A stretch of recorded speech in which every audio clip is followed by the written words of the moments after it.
decision to allow horse owners to attend the Cox Plate on Saturday?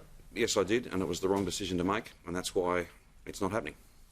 Why and for any inconvenience or any distress that's caused, I'm very sorry, but that will not be happening on Saturday. How did any of you think that it was a good idea, given what everybody else is being forced to endure? Well, again, I'm not here to defend the decision. We've basically we have basically changed that. It is not happening on Saturday. There will be, I think, some owners at a later point, and hopefully that at that later point we've made other changes.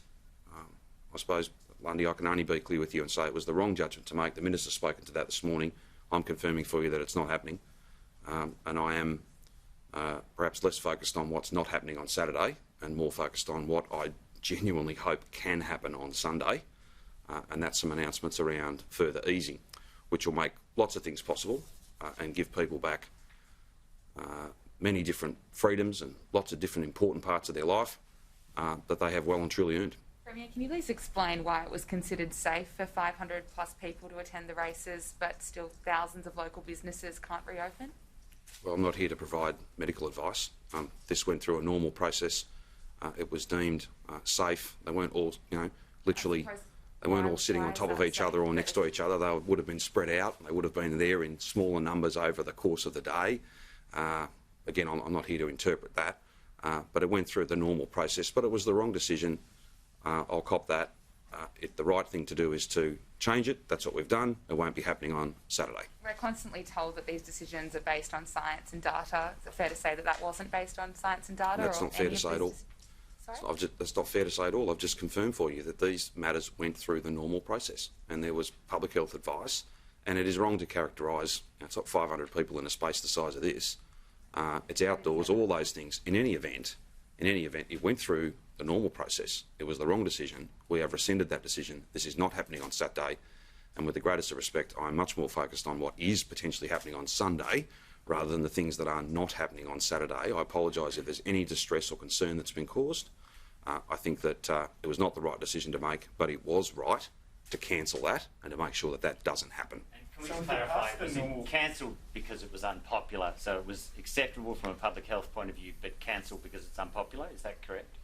Yes, and it was cancelled because clearly it didn't meet the expectations of the Victorian community. But it is wrong for anyone to suggest that this didn't go through a process. It went through a process, public health advice, all of those things.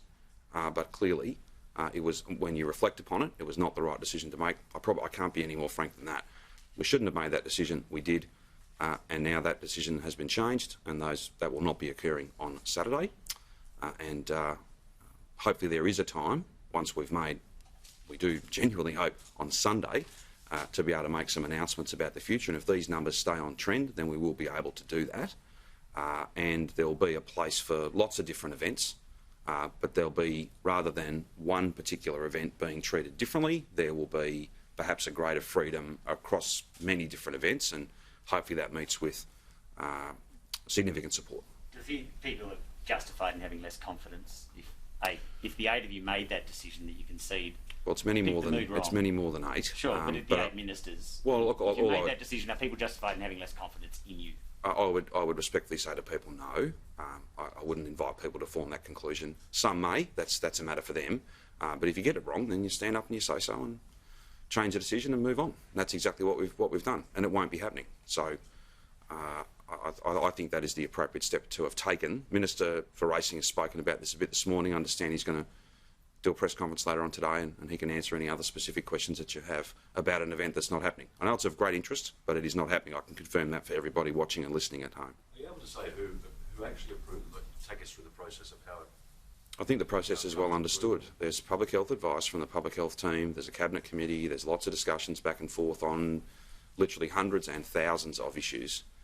This decision was made. It was not the right decision to make. That's why it's been changed. Were you surprised by the Racing Minister's decision to cancel it? He said this morning that he didn't speak to you about it. I was on the phone, I think, on an unrelated phone call when he was keen to speak to me, and when I hung the phone up there was a few messages, and I think he'd spoken to my office in the intervening period, and I fully supported. We had some text exchange after that, and I fully supported the decision that he made to essentially cancel what was going to occur on Saturday. I think that's the right thing. That's the right thing to do. Sorry, did Brett Sutton approve the crowd So was he happy with that number of 500? It all through the normal public health team, all those channels, and that's all signed off by that team. That isn't the issue. The issue is it didn't meet the expectations of the community. It was not the right decision to make, and that's why that will not be happening. I suppose Victorians feel that the issue is they still can't have more than 10 people at a funeral, and they can't open up their business if they're in retail, yes. pubs. So why are you waiting till Saturday? Why can't you do it now if it's all of a sudden safe to have 500 people at a racetrack? I'm not waiting. So why are you waiting till Sunday? I'm not quite sure. Why am I waiting till Sunday? Or November 1? Right. I think we have established, well, I've certainly tried to establish over many, many weeks and months now that we have to wait for case numbers each day. I cannot predict what the number will be tomorrow. I cannot predict what the number will be on Friday. I cannot predict what the number will be on Saturday, and therefore we're waiting until Sunday. And I don't think that's an unreasonable thing. And what's more, I will confirm for people that it won't be a series of snap announcements that will come into effect moments after I leave the stage on Sunday. There'll be a process. If we can get the numbers into that zone, if you like, where we're confident to take another step, I'll be confirming those arrangements hopefully on Sunday, and then there'll be some days where people will be given an opportunity to be ready for that, particularly if this finishes up relating to retail, to bars, restaurants, cafes, many of the venues that Richard has just spoken about in terms of planning. They'll need to be COVID ready. They'll need to put their COVID safe plan in. It's been called a dark opening. Some people have called it that in the industry. We think that'll be time well spent, but we've just got to wait till Sunday to see what these numbers show us. The good thing is that the trend this week are very low numbers, and they're falling in all categories, whether it be mystery cases or indeed overall numbers. And the other good news is, just as I reported off the top, the trend here is cases that we already know about, people that we already know about that then become infected, but they're in a contained environment, they're household contacts or contacts of those household contacts. They're not, if you like, the random and unexpected cases. They're already known to us and they're part of a rigorous public health response. So that's the other, I think, pleasing and comforting trend, but trends only matter if they're maintained for a period of time, and that's why we have to wait till Sunday. And do we